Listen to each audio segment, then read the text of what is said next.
Yeah, we basically saw the shirt that Mercury came out with and immediately knew we had to make that beer. And so Jess reached out and we started chatting. Yeah, it was a response to, a social moment we've been living in the last couple of years. COVID really kind of, exposed a lot of cracks, and one of the things with us being, a dive bar that does rock and roll and roots music and country and punk, and we were experiencing kind of like an unpleasant element coming to some of the shows, and specifically in June of last year, it felt a little more amplified, and so we had to kind of do something. So we put a sign on the door, kind of just letting folks know what kind of establishment we are, how we support everybody here and welcome everybody, and threw it on a shirt. This is the shirt. There you go. Yeah. Yep. That's a shirt, yeah. Yeah, we had a cocktail waitress that wore it to work one night, and it's just like, oh, we got to make that a shirt. Yeah, so we reached out pretty early on. It took, because of can shortages and things like that, a little bit to get it all worked out. But yeah, we've been talking about it for months now. Yeah, on the 17th, we have Nick Shoulders with Jacob Tovar to launch the Hockey Talk Lager. And then afterwards, we're doing a hip-hop show with Steph Simon and Mike D, presented by the Woody Guthrie Museum.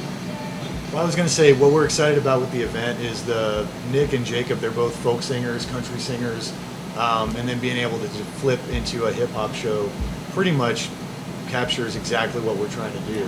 When it comes to music, which is the most important thing at Mercury, it all falls under the umbrella of roots music, and there's not a big difference between hip-hop and country, and we're trying to create environments where people can be exposed to that in ways that they can understand it.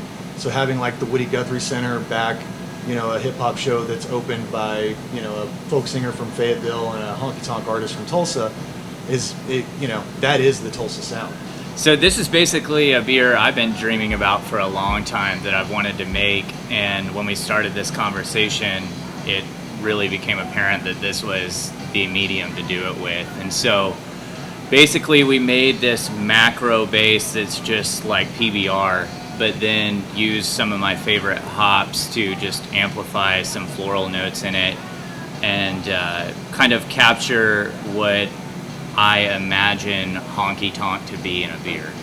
And so really excited to debut that here.